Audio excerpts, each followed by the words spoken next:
हमारे चैनल पर आपका स्वागत है। तो आज हम कवर करने वाले हैं क्लास नाइन्थ का जो हमारा लास्ट चैप्टर है, यानी अध्याय 9 कीमतों की पहेली बाजार को क्या चलाता है। ये न्यू एनसीईआरटी जो 2026 आया है, उसका संपूर्ण नोट्स आपको हिंदी में मिलेगा, वो भी वन शॉट के रूप में। तो आपसे एक रिक्वेस्ट है कि आपने अगर चैप्टर 1, 2, 3, 4, 5, 6, 7, 8 तक अगर नहीं देखा है तो आप हमारे प्लेलिस्ट में जाएंगे, वहां जा करके एक एक वीडियो को देख लेंगे। तो आज है हमारा अंतिम चैप्टर। तो चलिए बिना देर करते हुए आज हम शुरू करते हैं, इस चैप्टर को समझते हैं। तो ये चैप्टर जो है हमारा, ये है अध्याय 9 कीमतों की पहेली बाजार को क्या चलाता है। तो हम प्रतिदिन बाजार से अनेक वस्तुएं एवं सेवाएं खरीदते हैं। बिल्कुल, हम लोग हर दिन जो है मार्केट जाते हैं, कुछ ना कुछ खरीद करके लाते हैं।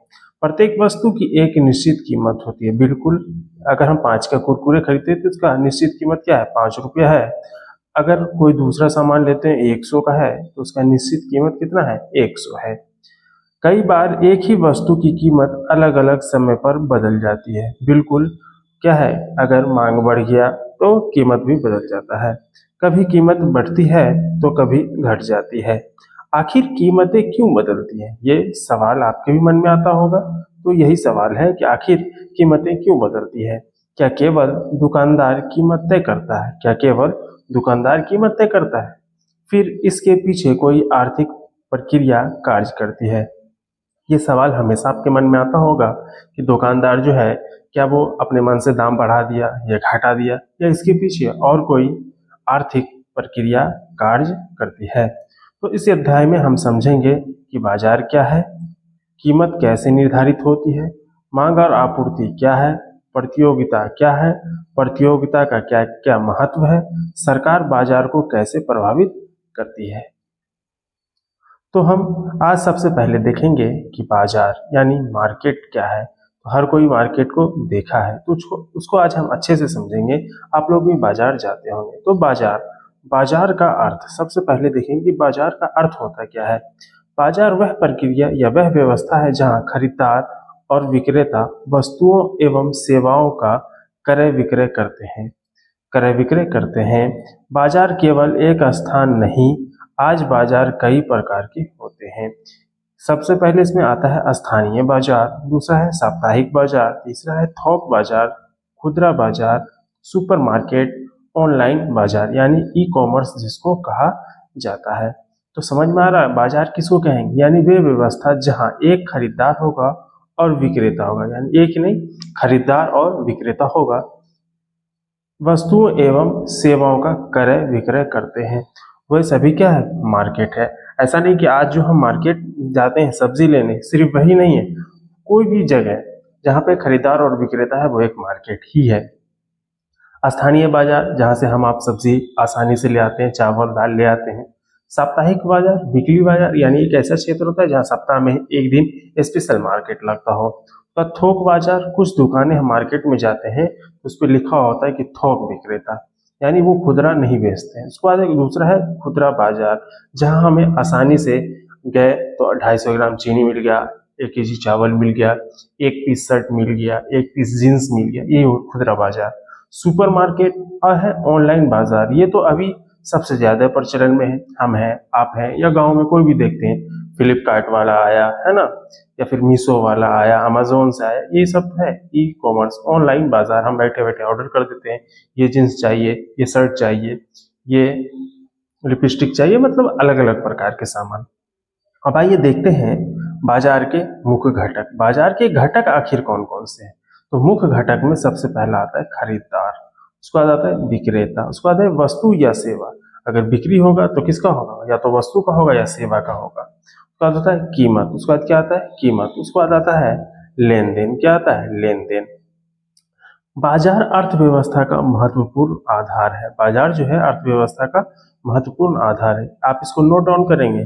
बाजार के मुख्य घटक जो है खरीदार हो गया, विक्रेता हो गया, वस्तु या सेवा हो गया, कीमत हो गया और लेन देन हो गया। अब है कीमत, कि कीमत किसी चीज का कैसे निर्धारित होता है, या कीमत होता है क्या। तो इसका अर्थ है कि किसी वस्तु या सेवाओं को खरीदने के लिए दी जाने वाली धनराशि को कीमत कहते हैं। बिल्कुल, अगर हम मार्केट से एक पेन खरीदें तो उस पेन का कीमत 10 रुपया, तो हम जो इसको खरीदने के लिए जो धनराशि दिए यानी 10 रुपया दिए, यही इस वस्तु का क्या है, कीमत है। अब कीमत का महत्व क्या होता है? कीमत का महत्व उपभोक्ता खरीदने का निर्णय लेता है, यानी आप एक उपभोक्ता बन के गए और इस पेन को खरीदे, तो यही है उपभोक्ता खरीदने का निर्णय लेता है। उत्पादक उत्पादन का निर्णय लेता है। अगर हम इस पेन को बनाते हैं, है ना, हम उत्पादक हैं, इस पेन का उत्पादन करने का निर्णय लेते हैं। बाजार में वस्तुओं का वितरण होता है। बाजार में क्या है? बाजार में वस्तुओं का वितरण होता है। कीमत स्थिर नहीं रहती है। कीमत क्या है? स्थिर नहीं रहती है, यह बदलती रहती है क्योंकि मांग बदलती है। क्योंकि क्या है? मांग बदलती है। यानी बाजार में वस्तुओं का वितरण होता है, कीमत स्थिर नहीं रहता है क्योंकि यह बदलती रहती है, मांग बदलती है। स्वाभाविक है, ये एक पेन है, इसके खरीदार कोई नहीं है तो इसका कीमत स्थिर है 10 रुपया ही है। अगर हम इस पेन को बना रहे हैं और मार्केट में खरीदार जो है अनेकों लोग हो गए, एक ही समय पे काफी डिमांड बढ़ गया, तो हम चाहेंगे तो इस पेन का कीमत बढ़ा करके 15 रुपया कर दिए। यही है क्या? मांग बदल गई तो कीमत क्या है? बढ़ गया। आपूर्ति बदलती है, उत्पादन लागत बदलती है, सरकार की नीति बदलती है, मौसम बदलता है। बिल्कुल, ये सभी चीज क्या है? परिवर्तनशील है। इसलिए कीमतें हमेशा एक जैसी नहीं होती है। तो अब अच्छे से समझ में आ गया होगा आपको कि कीमत क्या है, कीमत कैसे बदलती रहती है। अब है मांग यानी डिमांड। कि डिमांड होता क्या है? डिमांड का परिभाषा अगर देखें तो किसी वस्तु या सेवाओं को खरीदने की इच्छा तथा उसे खरीदने की क्षमता को मांग कहते हैं। यानी किसी वस्तु या सेवा, यहाँ पे बार बार आ रहा है सेवा, तो समझेंगे कि सेवा क्या होता है, सेवा किसे कहते हैं। तो सेवा का मतलब है कोई डॉक्टर है या इंजीनियर है या फिर कोई शिक्षक है, तो जो हम इनसे उपचार कराते हैं, ये जो सेवा देते हैं हमको, यही है सेवा, है ना। अब किसी वस्तु या सेवा को खरीदने की इच्छा तथा उसे खरीदने की क्षमता को ही हम मांग कहते हैं। जैसे मान लिया जाए अभी सामने एक थार लगा हुआ है। क्या लगा हुआ है? थार है, ठीक है। और उस थार को हमको खरीदने की इच्छा है ना, इच्छा है कि अभी हम थार ले लें, लेकिन क्या है, हमारे पास क्षमता है, उसके साथ साथ क्या है, क्षमता भी है कि हम थार को अभी जाते हैं और खरीद लेंगे। यही हो गया हमारा मांग यानी डिमांड। अब इसमें अगला लाइन है, केवल इच्छा होना पर्याप्त नहीं है, खरीदने की क्षमता भी आवश्यक है। बिल्कुल, अगर हमारे मन में है कि हम थार लेंगे लेकिन हमको थार खरीदने के लिए पैसा नहीं है 20 लाख रुपया, तो हम कहाँ से खरीद पाएंगे, यानी क्षमता नहीं है हमारे पास। प्रत्येक व्यक्ति की आय और आवश्यकताएं अलग अलग होती है, इसलिए सभी की मांग भी अलग अलग होती है। बिल्कुल, अगर हमारे पास कैपेसिटी नहीं है कि हम थार खरीद पाए 20 लाख का, तो फिर भी 4 व्हीलर हम क्या करते हैं, खरीद लेते हैं, एक छोटा सा बलेनो जो 5-6 लाख रुपए में आ जाती है, अगर उतना क्षमता है हमारा। अब है मांग की विशेषताएं। मांग इच्छा और क्रय शक्ति दोनों पर निर्भर करती है। मांग क्या है? इच्छा पर और क्रय शक्ति दोनों पर निर्भर करती है। मांग समय के साथ बदल सकती है। मांग जो है समय के साथ बदल सकती है। बिल्कुल, जैसे मान लिया जाए, अभी देखा जाए तो पुराने वाले आईफोन का डिमांड नहीं है, अभी जो आया है 16 प्रो उसका डिमांड है। यही है, समय के साथ क्या है, मांग बदल जाती है। वस्तु की कीमत बढ़ने या घटने से मांग प्रभावित होती है। बिल्कुल, वस्तु की कीमत अगर बढ़ जाती है तो मांग गिर जाएगा, यही वस्तु की कीमत अगर गिर जाती है तो मांग बढ़ जाएगा। यानी क्या है, वस्तु की कीमत और मांग में विपरीत संबंध है। क्या है? मांग में विपरीत संबंध है। उपभोक्ता की पसंद और आवश्यकता भी प्रभावित करती है। बिल्कुल, अब जो है उपभोक्ता की पसंद, अब उपभोक्ता को पसंद है जैसे थार लेना है और हमको मिल रहा है बलेनो, तो हम कैसे लेंगे। यही उपभोक्ता की पसंद और आवश्यकता मांग भी प्रभावित करती है। यदि किसी विद्यार्थी नई पुस्तक, देखिए यहाँ पे एक उदाहरण से समझेंगे कि यदि किसी विद्यार्थी को नई पुस्तक खरीदनी है और उसके पास पर्याप्त पैसा है तो ये मांग कहलाएंगी। यदि पैसे नहीं है तो केवल इच्छा होगी तो ये मांग नहीं कहलाएगा। तो समझ में अच्छे से आ जाना चाहिए कि मांग के लिए क्या, आपके पास इच्छा भी होना चाहिए और क्षमता भी होना चाहिए, यही है हमारा डिमांड। आगे बढ़ते हैं तो मांग का नियम हम समझ चुके। अब है मांग को प्रभावित करने वाले कारक। मांग को प्रभावित करने वाले कारक, तो सबसे पहला आता है वस्तु की कीमत, दूसरा है आय, तीसरा है रुचि एवं पसंद, चौथा है मौसम, पांचवा है जनसंख्या, छठा है भविष्य की अपेक्षाएं। अब सबसे पहले आता है हमारे वस्तु की कीमत। कीमत कम होने पर सामान्यतः मांग बढ़ती है, जैसा कि अभी हमने देखा और यहाँ भी अच्छे से समझाया गया है।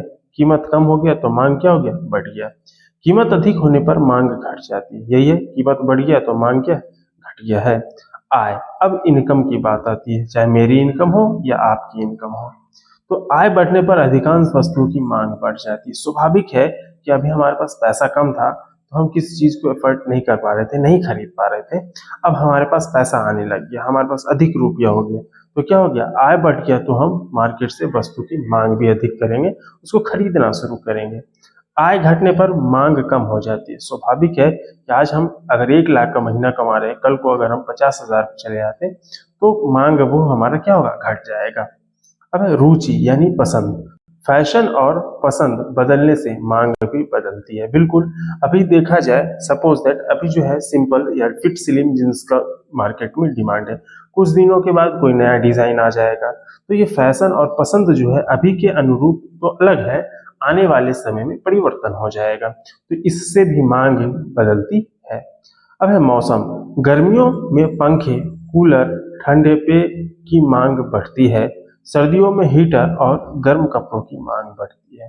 तो मौसम के अनुरूप, जैसे अभी गर्मी का मौसम है तो पंखा, कूलर, एसी, एकदम ठंडा जल, ठंडा पेय, इसका जो है डिमांड बढ़ जाता है मार्केट में, और यही चीज गर्मी में मांग कम जाता है, सॉरी ठंडी में कम जाता है।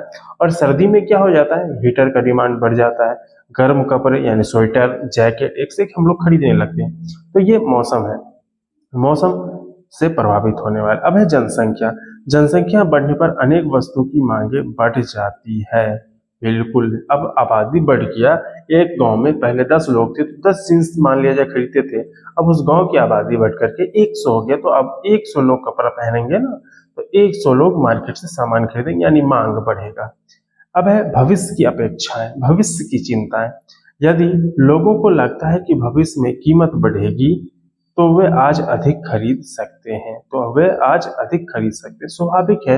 एक छोटा सा उदाहरण से हम समझेंगे, गोल्ड लेते हैं, क्या लेते हैं, गोल्ड। तो गोल्ड लोगों को लगता है कि आज सस्ता है, कल रेट बढ़ जाएगा। जैसे आज से 2-3 महीने पहले जाया जाए तो गोल्ड अप्रोक्स 95,000 यानी 95,000 10 ग्राम का रेट हुआ करता था, लेकिन अभी 1,45,000 हो गया है।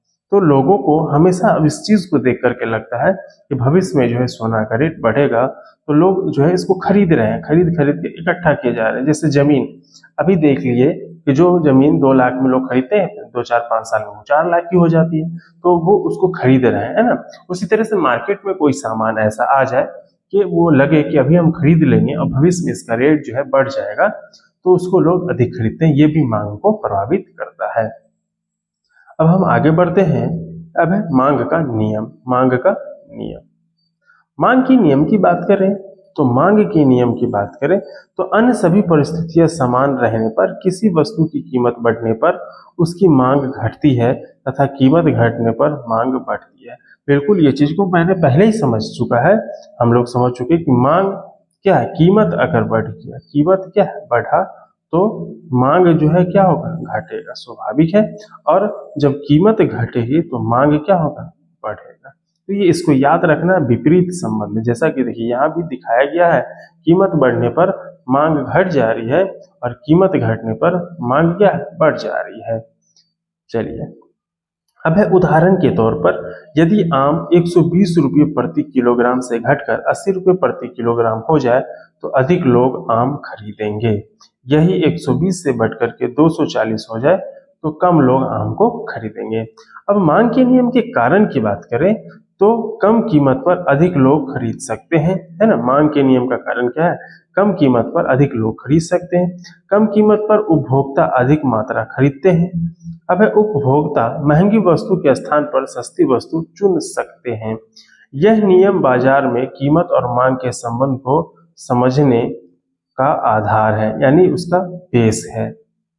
अब है आपूर्ति। समझेंगे कि सप्लाई क्या होता है, यानी आपूर्ति क्या होता है। तो किसी वस्तु या सेवा की वह मात्रा जिसे उत्पादक एक निश्चित कीमत पर बाजार में बेचने के लिए तैयार होता है, आपूर्ति कहलाता है। जैसे मान लीजिए हम फैक्ट्री में जो है एक पेन बन रहा है, एक पेन बन रहा है और वो एक निश्चित कीमत है कि एक पेन का कीमत 2 रुपया है फैक्ट्री में, और बाजार में बेचने के लिए वो तैयार है, तो यही आपूर्ति कहलाता है। यही क्या कहलाता है? आपूर्ति कहलाता है। आपूर्ति का संबंध मुख्य रूप से उत्पादक से होता है। किससे होता है? उत्पादक से होता है। यदि उत्पादन अधिक होगा तो बाजार में आपूर्ति भी अधिक होगी। स्वाभाविक सी चीज है कि कोई चीज फैक्ट्री में जब अधिक बनेगी तो वो मार्केट में भी अधिक पहुंचेगी। अब है, यदि उत्पादन कम होगी तो आपूर्ति भी कम होगी। स्वाभाविक है, फैक्ट्री में अगर कोई सामान 2 ही बन रहा है तो मार्केट में 2 ही पहुंचेगा ना। अगर वही चीज मार्केट में 200 बन रहे हैं तो 200 मार्केट में पहुंचते हैं, यानी उत्पादन अधिक होने पर सप्लाई भी अधिक होगी। अब है आपूर्ति की विशेषताएं। अब आपूर्ति की विशेषता है कि आपूर्ति बिक्री के लिए उपलब्ध मात्रा को दर्शाती है। आपूर्ति बिक्री के लिए उपलब्ध मात्रा को दर्शाती है। यह वस्तु की कीमत से प्रभावित होती है। समय के अनुसार आपूर्ति बदल सकती है। बिल्कुल समय के अनुसार जो है आपूर्ति क्या बदल सकती है। उत्पादन क्षमता बढ़ने पर आपूर्ति भी बढ़ती है। उत्पादन क्षमता, अब जैसे मान लीजिए किसी बोतल का उत्पादन हम कर रहे हैं और हमारे पास एक मशीन है जिससे दिन भर में 10 बोतल का उत्पादन होता है। अब हम 2 3 4 मशीन लगा लिए तो 40 बोतल जो है हमारा एक दिन में तो उत्पादन हो रहा है, तो हम 40 बोतल मार्केट में सप्लाई करेंगे। उदाहरण, यदि किसान अधिक गेहूं पैदा करते हैं तो बाजार में गेहूं की अधिक मात्रा जाएगी। जैसे एक छोटा सा उदाहरण यहाँ दिया गया है, इसको समझते हैं। एक कच्चा माल है, फैक्ट्री में गया, फैक्ट्री में जाकर के तैयार माल जो हो बन गया मार्केट में जाने के लिए, वही आपूर्ति कहलाता है, हमारा सप्लाई कहलाता है। अब है हमारा आपूर्ति को प्रभावित करने वाले कारक। आपूर्ति को प्रभावित करने वाले कारक क्या क्या है? आपूर्ति को प्रभावित करने वाले कारक निम्नलिखित हैं, जिसमें सबसे पहला आता है वस्तु की कीमत। यानी वस्तु की कीमत मुख्य रूप से उत्पादक से जोड़ा जाता है। यानी वस्तु की कीमत मुख्य रूप से उत्पादक से जोड़ा जाता है। अब है वस्तु का लागत। उत्पादन लागत को आपूर्ति, जैसे देखिए यहाँ पे क्या है, उत्पादन लागत। अगर उत्पादन लागत कम होगा तो आपूर्ति भी अधिक होगी, बढ़ेगी। जैसे फैक्ट्री में ज्यादा सामान बनेगा, कम खर्च में आ रहा है तो हम ज्यादा से ज्यादा उत्पादन करेंगे, इससे क्या है मार्केट में ज्यादा से ज्यादा सामान जाएगा। अब हमको उत्पादन करने में ही ज्यादा पैसे लग रहे हैं, तो उसी हिसाब से हम क्या है, हमारे जितना क्षमता रहेगा फैक्ट्री या उत्पादक का, उसी हिसाब से वो मार्केट में बेचेंगे। अब है आपूर्ति तकनीक। आपूर्ति बिक्री को भी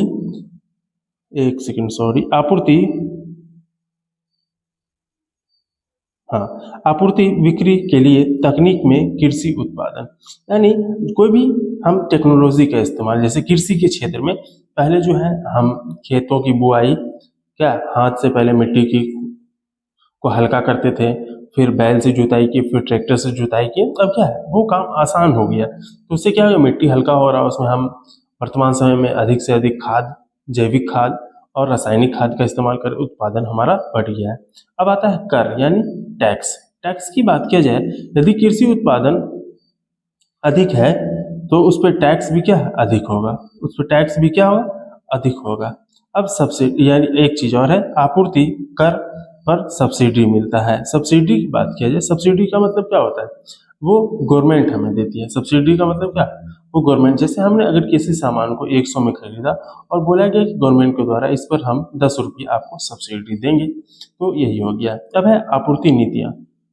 आपूर्ति नीति जो है, आपूर्ति नीति में हम सबसे पहले किसको समझते हैं, ये थोड़ा सा टाइपिंग एरर आ गया है, इसको हम अच्छे से समझा देते हैं कि होता क्या है। आपूर्ति नीति जो है अनेक चीज़ों पर डिपेंड करती है। जैसे बाजार में हम जो प्रोडक्ट बना रहे हैं उसका मांग है कि नहीं है। हम तो बनाए जा रहे हैं, अपने फैक्ट्री में बोतल बनाए जा रहे हैं, लेकिन क्या मार्केट डिमांड है हमारा, मार्केट में लोग बोतल मांग रहे हैं कि नहीं मांग रहे। ये नीति होता है, देखा जाता है कि मार्केट में किस चीज़ का डिमांड है, तो इसको अच्छे से समझना है। देखिए एक छोटा सा तीर मार करके नीचे दिया गया। नई तकनीक से क्या उत्पादन बढ़ता है, जब उत्पादन बढ़ेगा तो आपूर्ति भी बढ़ता है। नई टेक्नोलॉजी आई, उसके बाद उत्पादन बढ़ा, जब उत्पादन बढ़ेगा तो क्या होगा, तो ये क्या होगा, आपूर्ति भी बढ़ जाएगी। अब है आपूर्ति का नियम एवं मांग आपूर्ति का संबंध। ये बहुत ही इंपॉर्टेंट पॉइंट है, इसको याद रखेंगे। आपूर्ति का नियम एवं मांग आपूर्ति का संबंध। आपूर्ति का नियम क्या कहता है कि अन्य परिस्थितियां समान रहने पर किसी वस्तु की कीमतें बढ़ने पर उसकी आपूर्ति बढ़ती है तथा कीमत घटने पर उसकी आपूर्ति घट जाती है। अब देखिए यहाँ कीमत बढ़ गया तो आपूर्ति भी क्या हो गया, बढ़ गया। कीमत घट गया तो आपूर्ति भी घट गया।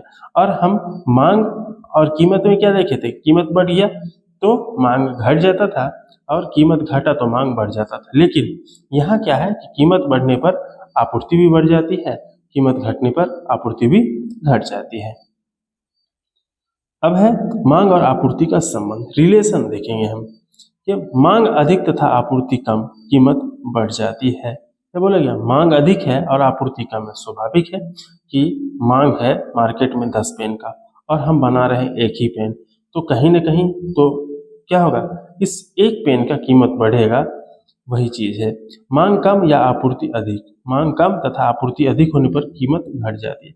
अब मार्केट में मांग है एगो का, हम भेज दिए 10 को, तो क्या होगा, हमको अंतिम में उसका कीमत घटाना होगा जिससे मार्केट में मांग बढ़े।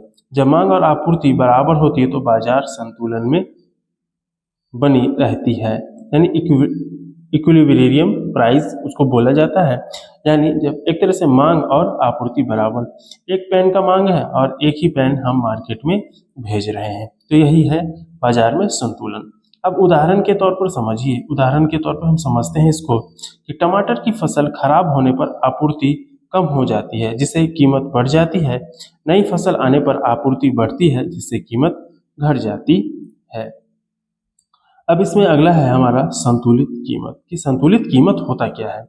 संतुलित कीमत की बात किया जाए तो जब किसी वस्तु की मांग और आपूर्ति बराबर हो जाती है तब बनने वाली कीमत को हम संतुलित कीमत कहते हैं। इस स्थिति में ना तो वस्तु की कमी होती है और ना ही अधिक होती है। बिल्कुल एक वस्तु का मार्केट में डिमांड है और एक ही वस्तु का हम उत्पादन किए और उसको मार्केट में भेज दिए।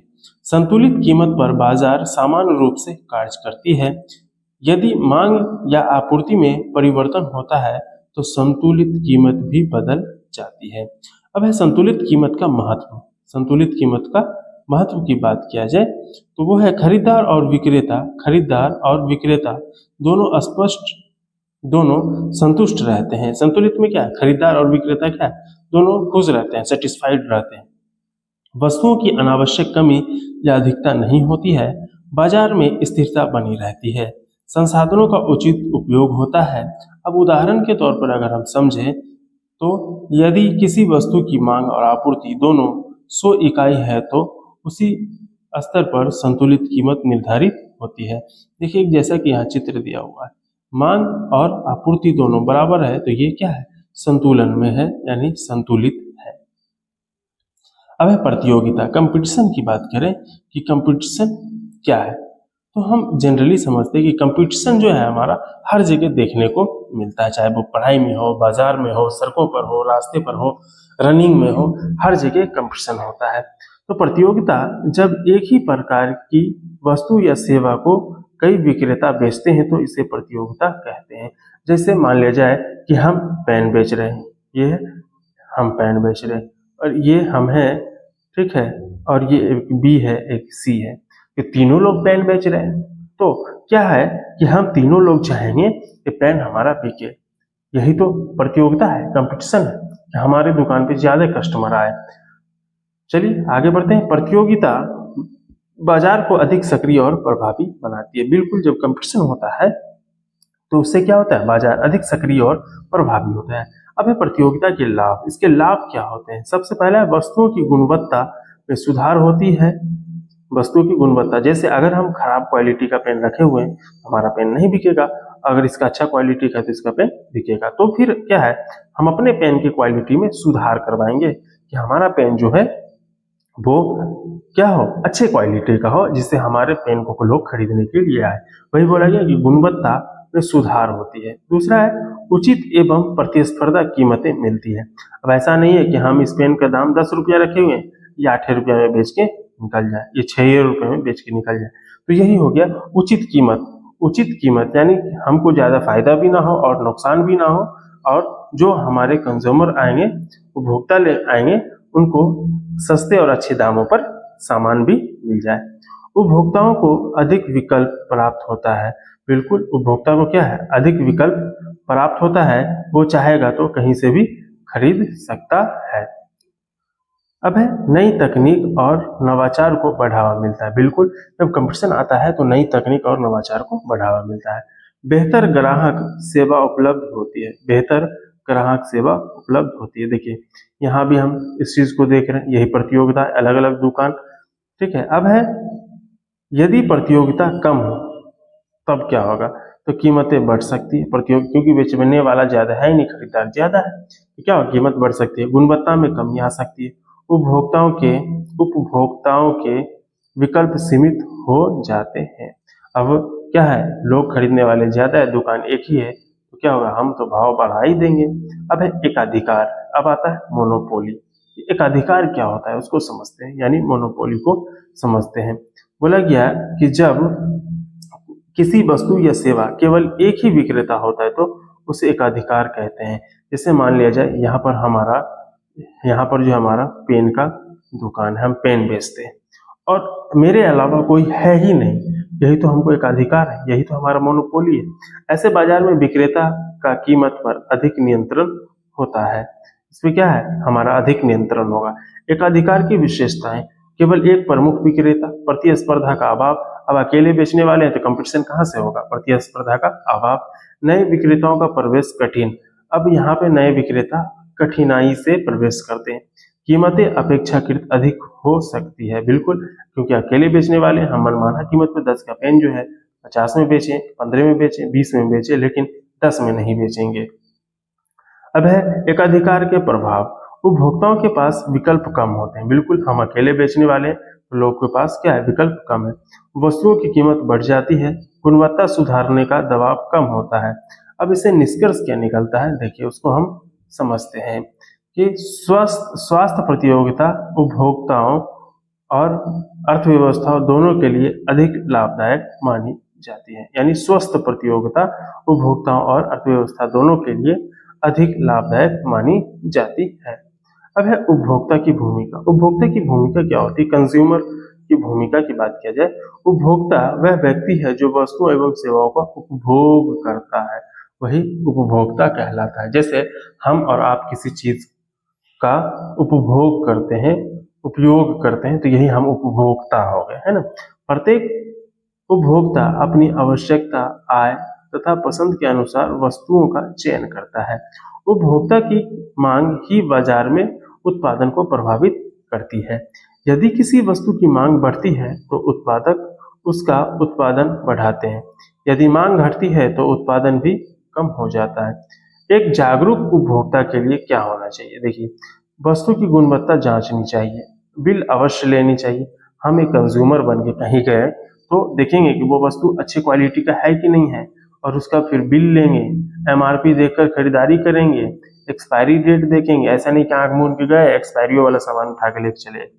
गलत वस्तु मिलने पर शिकायत करनी चाहिए। बिल्कुल, अगर कोई एक्सपायर सामान रखा हुआ है कहीं और उसको उठा लिए, उसको काउंटर पर जाकर कहेंगे कि ये भैया ये जो है आपका सामान एक्सपायर रखा हुआ है, इसको हटाइए। महत्व, उपभोक्ता बाजार की सबसे महत्वपूर्ण कड़ी है। उपभोक्ता की पसंद से ही बाजार की दिशा तय होती है।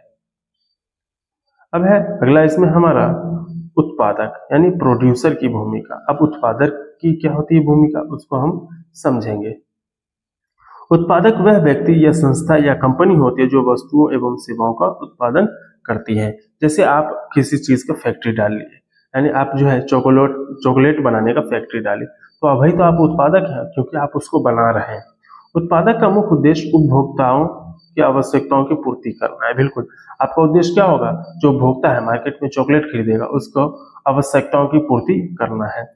उत्पादक बाजार की मांग के अनुसार उत्पादन बढ़ाने या घटाते हैं। बिल्कुल, आप चॉकलेट बना रहे हैं, देखेंगे कि मार्केट में डिमांड है, मुझे चॉकलेट का ज्यादा है, तो ज़्यादा उत्पादन करेंगे, कम है तो कम उत्पादन करेंगे। अच्छी गुणवत्ता वाली वस्तुएं बनाना उत्पादक का महत्वपूर्ण दायित्व है। आप अगर चॉकलेट बना रहे हैं अपने फैक्ट्री में तो अच्छी क्वालिटी का बनाइए। उत्पादकता के प्रमुख कार्य: वस्तुओं एवं सेवाओं का उत्पादन करना, उचित गुणवत्ता बनाए रखना, नई तकनीक का उपयोग करना, लागत कम करके उत्पादन बढ़ाना, बाजार की मांग के अनुसार निर्णय लेना। अब महत्व: उत्पादन से रोजगार बढ़ता है, वस्तुओं की उपलब्धता सुनिश्चित होती है, आर्थिक विकास को गति मिलता है। अब आगे बढ़ते हैं। अब है बाजार में सरकार की भूमिका। बाजार में सरकार की भूमिका। अब role of government in market.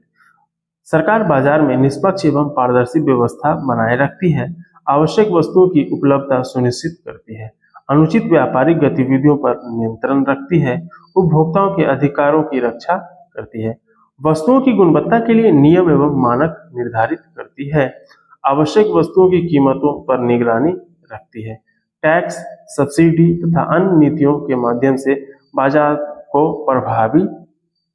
प्रभावित करती है। अब सरकार का उद्देश्य क्या होता है? उपभोक्ताओं को हितों की रक्षा करना, स्वस्थ प्रतियोगिता को बढ़ावा देना, उचित मूल्य पर वस्तुएं उपलब्ध कराना, संतुलित एवं स्थिर बाजार व्यवस्था बनाए रखना। ये जो है गवर्नमेंट का कार्य है। अब है उपभोक्ता का अधिकार। अगर हम और आप उपभोक्ता है तो हमारा भी तो कुछ अधिकार होगा। तो उपभोक्ता संरक्षण के लिए प्रत्येक नागरिक को कुछ महत्वपूर्ण अधिकार प्राप्त है। नंबर 1, सुरक्षा का अधिकार, यानी हानिकारक एवं असुरक्षित वस्तुओं से सुरक्षा प्राप्त। सूचना का अधिकार, वस्तु की कीमत, गुणवत्ता, मात्रा, निर्माण तिथि एवं समाप्ति तिथि की सही जानकारी प्राप्त करना, ये हमारा अधिकार है। आपका अधिकार है अगर एक कंज्यूमर है, एक उपभोक्ता है। पसंद का अधिकार, पसंद का अधिकार, अपनी आवश्यकता के अनुसार वस्तु या सेवा चुनने की स्वतंत्रता। ऐसा नहीं कि हम मॉल में गए, टी शर्ट देखने के लिए पसंद नहीं आया, मॉल वाला जो है गर्दन पकड़ के, काला पकड़ के जबरदस्ती कहेगा तुमको टी शर्ट खरीदना होगा। नहीं भैया, पसंद का हमारा अधिकार है। आपका सामान पसंद नहीं आया, हम नहीं लेंगे। चुनने का अधिकार, हमको जो कपड़ा पसंद आएगा वो लेंगे। शिकायत का अधिकार, खराब वस्तु या गलत सेवा मिलने पर शिकायत करना। उपभोक्ता शिक्षा, उपभोक्ता शिक्षा का अधिकार, अपने अधिकारों एवं जिम्मेदारियों की जानकारी प्राप्त करना। मुआवजा पाने का अधिकार, नुकसान होने पर उचित क्षतिपूर्ति प्राप्त करना। अब है उपभोक्ता की जिम्मेदारी। अगर हम एक उपभोक्ता है तो हमारी कुछ जिम्मेदारी भी है। हमेशा पक्का बिल लेना है ना, हमेशा कैसा बिल लेना? पक्का बिल लेना। एमआरपी देखकर ही वस्तु खरीदना। आईएसआई, एजी मार्क, फसाई, हॉलमार्क जैसे गुणवत्ता चिन्ह देख लेना। समाप्ति तिथि यानी एक्सपायरी डेट अवश्य जांच लें। नकली एवं मिलावटी वस्तुओं से सावधान रहें। किसी प्रकार की धोखाधड़ी होने पर शिकायत करें। वस्तु का सही एवं सुरक्षित उपयोग करें। एक जागरूक उपभोक्ता ही बाजार को बेहतर बनाता है। तो देखिए यहाँ पे ये जो है आईएसआई मार्क है, एग मार्क है, हॉलमार्क है, फसाई का ये लोगो है। चलिए तो अब आगे बढ़ते हैं। अब वास्तविक जीवन के उदाहरण, वास्तविक जीवन के उदाहरण की बात करें तो उदाहरण 1 है, गर्मियों में आम की मांग बढ़ जाती है, यदि उत्पादन कम हो तो कीमत बढ़ जाती है। बिल्कुल, आम का उत्पादन अगर कम है तो कीमत बढ़ जाती है। दूसरा उदाहरण है, नई फसल आने पर गेहूं की आपूर्ति बढ़ जाती है, अधिक आपूर्ति के कारण कीमत कम हो जाती है। बिल्कुल, जैसे पुराना वाला गेहूं अभी 30 रुपये अगर मिल रहा है तो नई वाले गेहूं जो जैसे ही वो खेतों से किसान बेचते हैं ला करके, तो उस समय रेट 22 रुपये या 25 रुपये रहते हैं। उदाहरण 3, किसी मोबाइल पर विशेष छूट डिस्काउंट मिलने पर उसकी मांग बढ़ जाती है। निष्कर्ष, बाजार में कीमतें हमेशा मांग और आपूर्ति के अनुसार बदलती रहती है। अब है अध्याय का सारांश। अध्याय का सारांश बताने से पहले आपसे एक रिक्वेस्ट करेंगे, आपको अगर ये वीडियो अच्छा लग रहा हो तो वीडियो को लाइक कर देंगे, और हमारे चैनल को प्लीज आपसे रिक्वेस्ट है कि चैनल को सब्सक्राइब कर लेंगे, वीडियो को लाइक कर देंगे, अपने दोस्तों में शेयर कर देंगे, ताकि इससे आगे जो भी वीडियो आए वो आपको डायरेक्ट प्राप्त हो जाए। अब है हमारा बाजार वस्तुओं एवं सेवाओं की क्रय बिक्री की व्यवस्था है। अब है कीमत बाजार में मांग एवं आपूर्ति के आधार पर निर्धारित होती है। मांग बढ़ने पर कीमत बढ़ सकती है। मांग क्या है? बढ़ने पर कीमत बढ़ सकती है। आपूर्ति बढ़ने पर कीमत घट सकती है। स्वस्थ प्रतियोगिता उपभोक्ताओं के लिए लाभदायक होती है। सरकार बाजार को संतुलित एवं पारदर्शी बनाए रखने में भूमिका निभाती है। जागरूक उपभोक्ता बाजार को अधिक सुरक्षित एवं निष्पक्ष बनाते हैं। अब है क्विक रिवीजन। कुछ वर्ड ऐसे आए हैं जो आपको समझ में ना आए हो हिंदी में, तो उसका इंग्लिश देख लेते हैं। मार्केट को बाजार कहते हैं। प्राइस यानी कीमत, मांग यानी डिमांड, सप्लाई यानी आपूर्ति, प्रोड्यूसर यानी उत्पादक, है ना, कंपटीशन यानी प्रतियोगिता, मोनोपोली मतलब एक अधिकार। उसके बाद है इक्विलिब्रियम प्राइस यानी संतुलित कीमत। महत्वपूर्ण बिंदु, कीमत का निर्धारण मांग एवं आपूर्ति से होता है। प्रतियोगिता से गुणवत्ता बढ़ती है। प्रतियोगिता से क्या है, गुणवत्ता बढ़ती है। सरकार उपभोक्ताओं के हितों की रक्षा करती है।